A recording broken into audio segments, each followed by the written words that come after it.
Nomura International's head of European currency strategy, Geoff Kendrick, joins us now. Hi, Geoff. Welcome to First Look.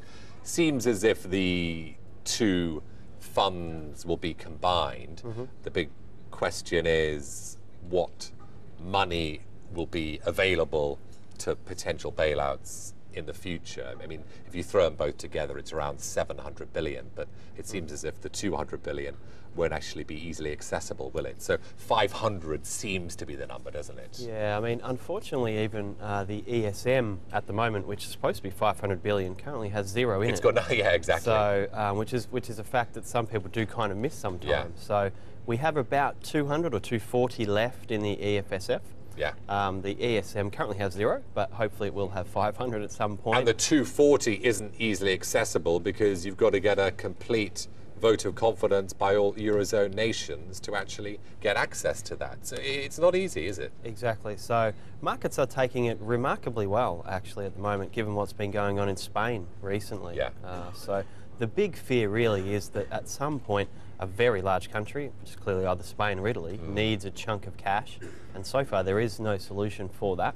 Markets are taking it reasonably well though. Spanish bonds haven't been really selling off much. Yeah. And the euro's been very resilient. So what that tells me is that in markets we kind of focus on one issue and then we tend to flip to another. And in recent weeks it's been more about better US growth, etc. Yeah. And so until we get perhaps towards the end of even Q2, which is when we can think about Portugal having a PSI or nod and Spain having other issues, perhaps this issue will come back into markets in size. I mean, Spain in itself is a massive issue, isn't it? And the government unveiled its budget today. It's going to be an austere budget to the tune of 30 billion euros. Do the numbers add up, Geoff? Is Spain the next potential Greece?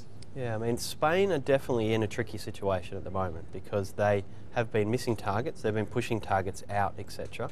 On the weekend, last weekend, they lost the Andalusia regional election in terms of the central government lost that election. And so there are definitely political risks there. Now, economically, the best solution for them is to go for austerity, so it's to stay in the Eurozone and get funding if needed, etc. Keep the ECB buying their bonds where required, but clearly the risks there are political. So I think markets are right to be watching out for Spanish headlines.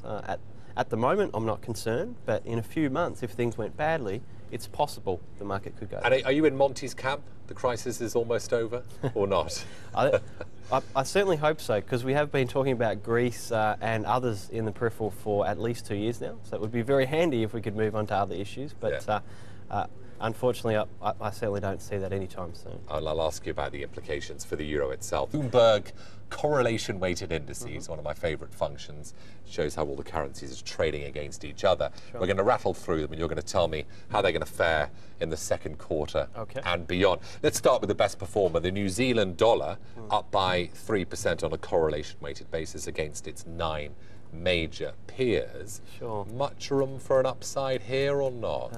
I'm actually still very positive Kiwi into the second quarter. We're short Aussie Kiwi. I think we could get down to say 124 by the end of the second quarter. And that's mainly because on the Kiwi side there are still some structural positives, which are reinsurance related flows after those terrible earthquakes in Christchurch a year or so ago now. And also non-residents are still buying a lot of government debt in New Zealand.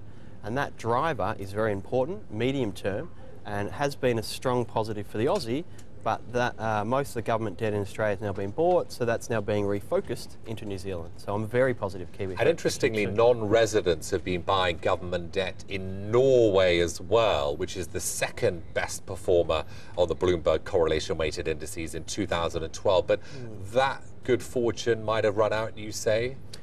Short term, I wouldn't mind seeing Euro Noki a little bit lower after that surprise rate cut from a couple of weeks ago.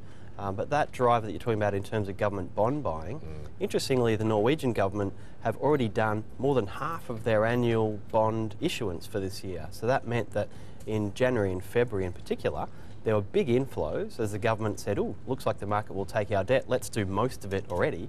And so that's part of the reason that Norway outperformed. Obviously, oil prices have been the other part of the story. And while oil remains up here, Norway should remain relatively strong. The worst performer on the BCWI, Geoff, was the yen. It's down by 10% on a trade-weighted basis. We know the reasons. Data's disappointed. The BOJ is implementing further monetary measures, monetary easing. Further downside for the yen, or has it reached its lows? So we actually just changed our forecast yesterday for dollar yen. So we're expecting a slight pullback in Q2, perhaps to around 80 or thereabouts for dollar yen. And that's more on the back of markets may start to price in a small chance of Fed QE3, and so that's probably marginally dollar negative, particularly against the yen. So US yields could be a little bit lower, which is the main driver there. But then medium term, we're actually going for 90 in dollar yen by the end of 2013 now. So it's more a fade what we've seen in Q2, and then get sort of structurally long, if you like. And Geoff, in 20 seconds, very quickly, Canadian dollar, is that the currency pick right now? Absolutely. You've got the link to the US, you've got oil prices, and oil prices that Canadians receive are likely to bounce back up to where West Texas are over the next couple of months. Geoff, thanks very much for joining us today. Geoff Kendrick there, Head of European Currency Strategy at Nomura International. Thanks for your time today.